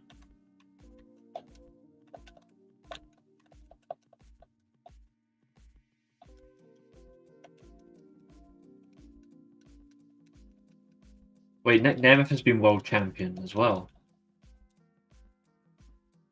I'll say 5. If I lose to this, I'm going to be annoyed. Is Edward still close to him? I don't know. See, I'll see. Even being 1 off, I'll take that. Finn Balor, Seth Rollins, Nick Nemeth,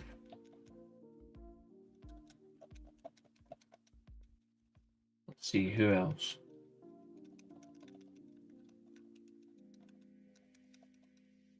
That's disgusting. That is disgusting. Next time I see him, I'm gonna deck him. Drew's one of them.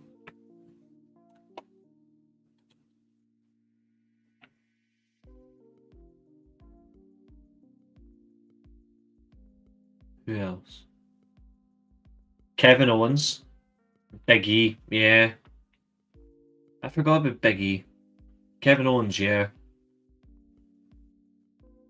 You think Balor's overrated as hell, but you rate Austin Aries. I don't get this.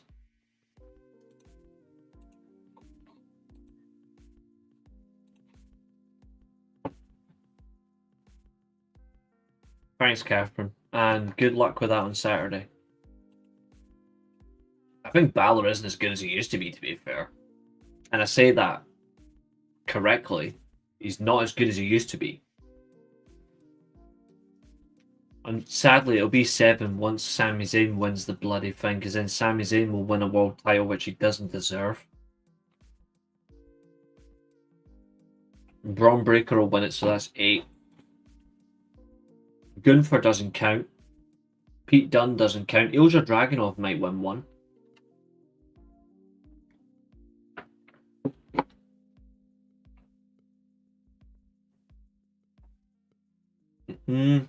I agree with that. I think Nick Nemeth's reign was good, to be fair, as world champion. The problem is they just bought out of him.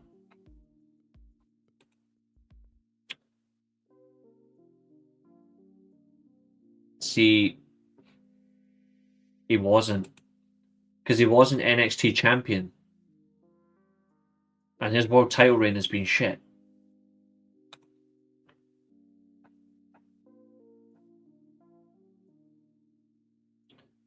Austin Aries had charisma until 2013. And then for some reason it just died.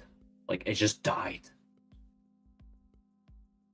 His heel run in 2011 was good. Problem is, when you start becoming obsessed with being better than everybody and the way you act, nobody takes you seriously anymore. That's why people bought out on him.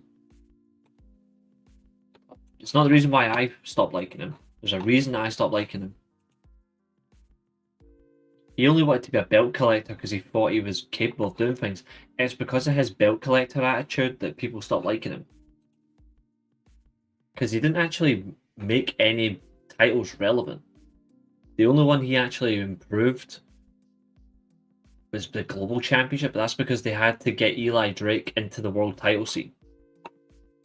Him losing to Penta was brought a smile to my face. That triple threat between Penta, Austin Aries, and Phoenix was good though.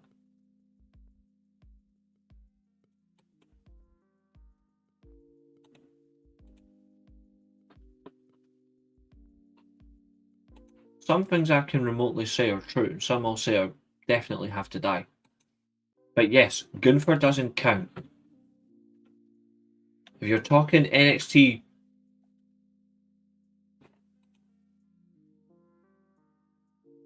ooh, which should never have happened.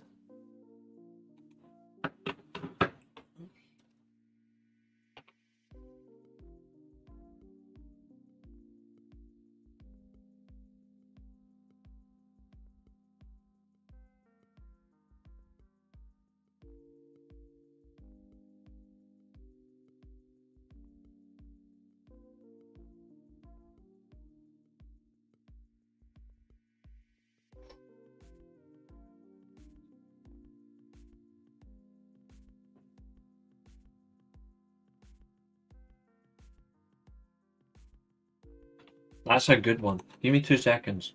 I'm not going to answer the question. I just want to see, because that includes the classic one as well. In my head right now, I'm being honest, I have... In my head right now, I have 6. Like, I have 6 in my head right now. I just want to go through... Yeah. All of them that I can think of have been champion. I've got 6 of them. So who I had... So I had CM Punk, Cody Rhodes, Bryan Danielson, Kevin Owens, Chris Jericho, and who was the last one that I had? There was one other name. Bryan Danielson, Chris Jericho, Kevin Owens, was Seth Rollins Ring of Honor World Champion? AJ Styles is on my list. Yeah. Cody, AJ, Kevin Owens, Chris Jericho, Either way, I know it's 6. I had 6 in my head. But to be fair, the best of them is well in there.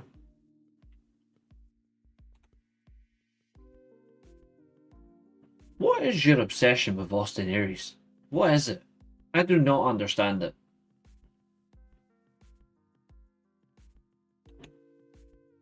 I like the old. I like the classic Ring of Honor. I hate the current version. Like, I full on hate it. Yeah, like Punk, Cody, Kevin Owens, yeah, Tyler Black, Seth Rollins, Danielson, Punk. There's your 6. Yeah, he was it as Tyler Black. He was the 13th reign. He won it in 2010. Yeah, he lost it, funnily enough, to Roddy Strong, who then lost it to Eddie Edwards, who lost it to Davey Richards. God almighty, imagine losing it to that bum. But Davey Richards' title reign ended to Kevin Steen, whose title reign was 7 days longer than him. That's absolutely fantastic. I like that. Yeah. It's mad that Jericho's won that title. Like, it is crazy. If you actually look at it,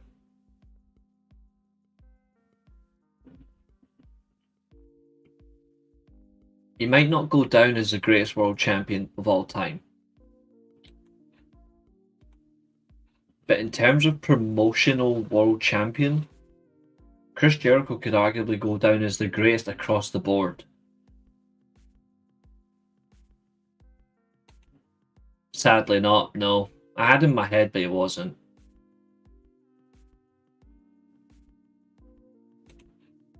Yes, I've saw it. No.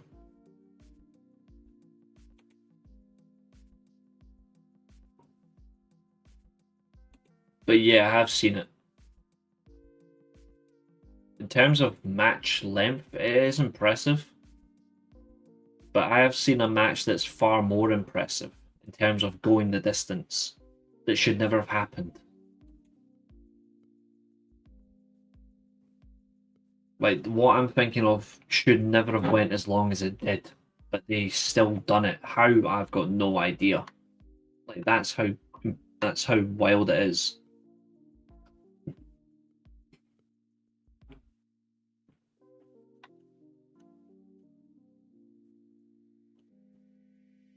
I'll give you a hint. These two will never wrestle again. Well, when I say that, they'll never wrestle each other again.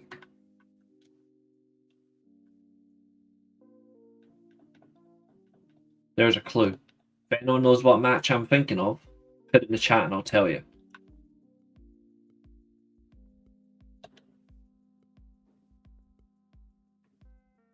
I will gladly tell you. If you can guess correctly. Not counting the NWA version, how many TNA World Champions have been WWE Champion?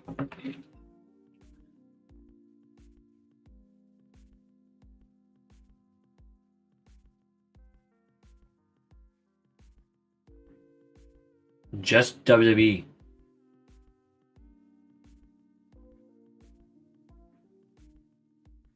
Well, that's fine. So, Kurt Angle, AJ Styles, Drew Galloway, as he was. There's 3. TNA World Title was introduced in 2007. Universal and World Heavyweight as well. Okay.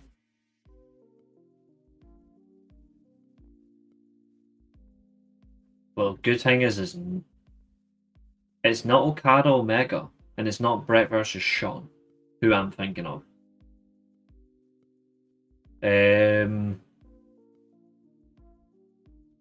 Booker T wasn't, so I can't say Booker T. Samoa Joe didn't get the WWE title or the world title, the universal title that he deserves, so it's not Samoa Joe. It's not Bobby Roode. It's not James Storm.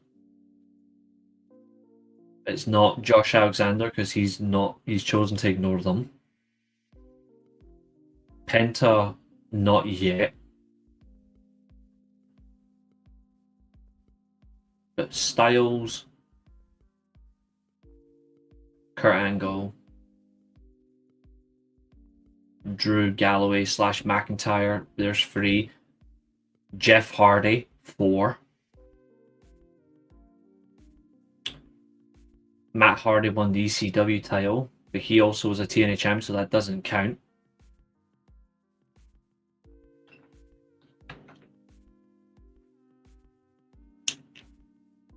There's a few others in there.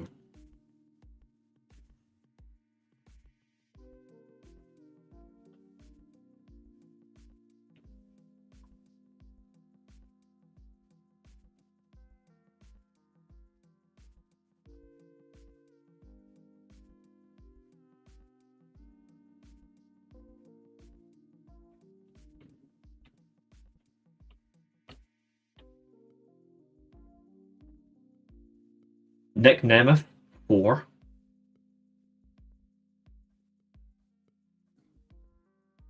I think that's it. I think it's just 4.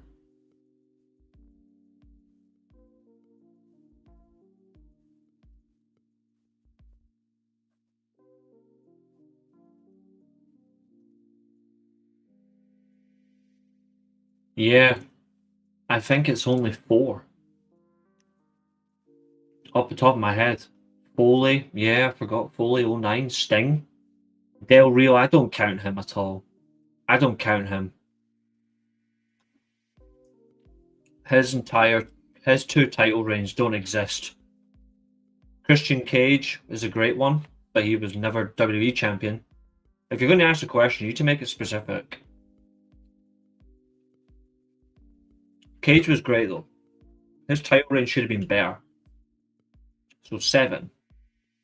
If you want to include Del Rio, 7. I refuse to include Del Rio.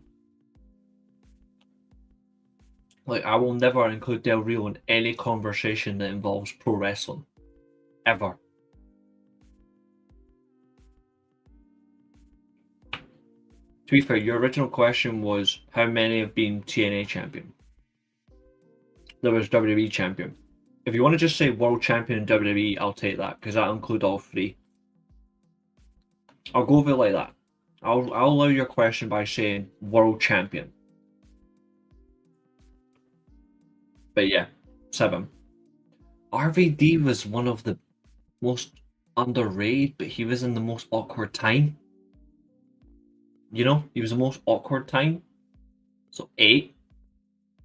Frank, is there any more? I can't think of any more. I chose not to mention Christian for a different reason. Like, there's a reason why I didn't mention Christian Cage. Because it was the wrong move. Don't break my heart by saying this one. Yep, said Kurt Angle. Kurt Angle was the most obvious. That's because Kurt Angle's the best TNA World Champion there's ever been. But here's a fun fact. Bobby Lashley's best world title runs will always be TNA, not WWE.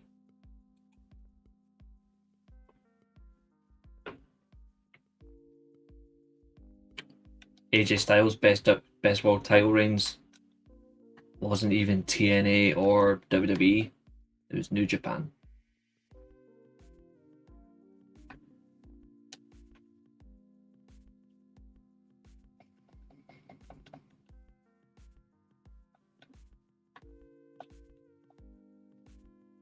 Crazy thing is, if that was the AJ that was in either TNA or WWE, you would have had the greatest wrestler of all time. Because AJ in New Japan was better than everybody on the planet.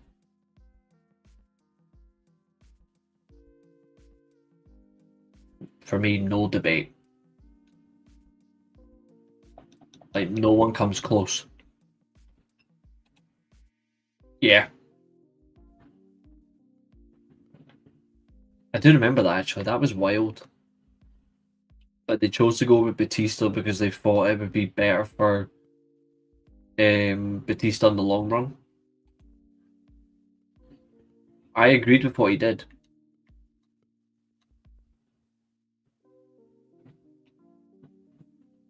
If a fan hits a talent, the talent should be able to turn around and punch the fuck out of a fan. If it was me, I would have taken the fan over. I would have grabbed him by the throat, brought him over the barricade, and I would have punched him for real. If I was a talent, I don't care. I'm sick of fans that do this at shows and think they can get away with it. I long for the day that they do this. He was though. The ECW World Title match he had though was really bad. Like it was bad. If he'd been champion in 07, who knows what would happen? I think the fans would have went. I don't think the fans would have liked it anyway. But yeah, I fully support when talent attack fans if fans attack them. Like it's too long.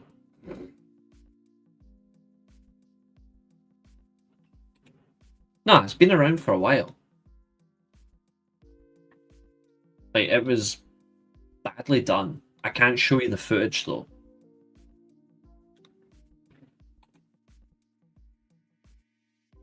There was nothing about being a good heel though. Like this was a specific fan who actually attacked him when Eddie didn't even do anything.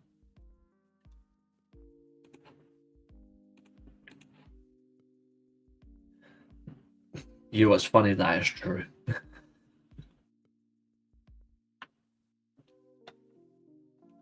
Like I actually don't disagree, buddy.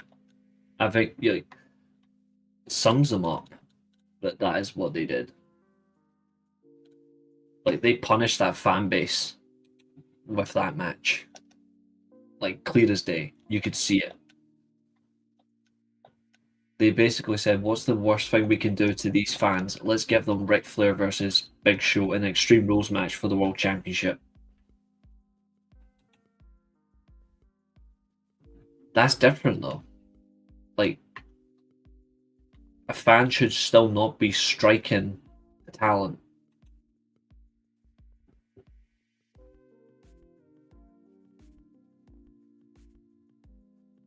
No. But also, I don't really watch his interviews anymore. Like, I don't realistically watch a Van Vliet interview as much anymore. I just don't have the time. His work is good though.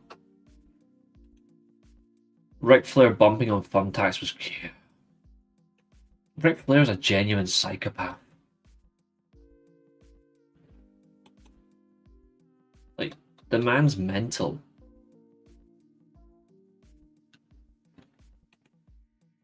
No, what makes you a good heel is having the crowd attack you. No, makes the crowd come attack you in a visceral sense. You know what I mean? They can attack you verbally, but a fan should not be attacking a talent. Like, doesn't matter. Like, end of. Like, Taker was sacrificing people in 1999, but fans weren't punching him. They were just booing the piss out of him. This doesn't make you a good heel. It makes you a better person for not actually doing much back, though. What makes him a good heel is how he comes across. Like, that's the difference. Like Don Callis is a great heel, but nobody's going to hit him. A wrestling fan, regardless, should not be striking a talent, even if they're even if, for example, their signs get ripped off in front of them, or a talent just gets in their face. That's a good heel. If they take the drink off them, That's been a good heel, but a fan, regardless, should not be hitting a talent. And if they do, then I don't care who you are. I hope you get hit back twice as hard. I have no sympathy for that fan. Or bricks.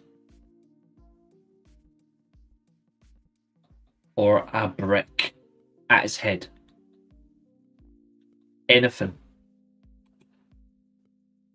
Absolutely anything. That should have been a rebel moment, but no, these dumbass fans chose to celebrate this.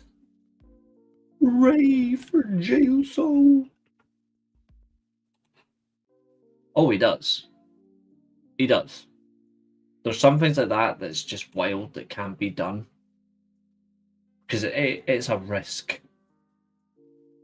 Get in the face, like, fingers at them, like, all that shit, but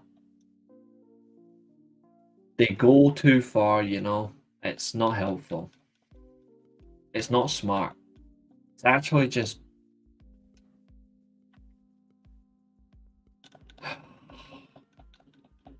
I think there's elements to it where they do it right, and then there's some where they just go too far. See, that's okay. I remember when Mr. Perfect used to do that. That was fun. I think the problem is some talent forget there's a line and then they beg for sympathy. And there's some fans who do it to talent and then they beg sympathy when they get it back. There is no sympathy. Have fun, but know your place. That's all they gotta do. Just know your place. He is a better tag than a singles guy, absolutely, but he's also, in general, he's just rubbish. He's just rubbish. I will never understand the Jey Uso phenomenon. I will never rate the guy. I don't think he's good enough in any era. He doesn't work. He's horseshit. And on that, thank you all for watching this review. It's been fun. We've actually went longer than I said we would, but I'm okay with that. So, I will see you all. We'll do a gaming stream tomorrow. Yeah, we'll do a gaming stream tomorrow. But in the meantime, ladies and gentlemen, thank you. Like, share, and subscribe. Check out Covalent TV. Check out the Mid Podcast. Check out Grabs TV. And I'll see you tomorrow. Good evening, my friends. Signing off.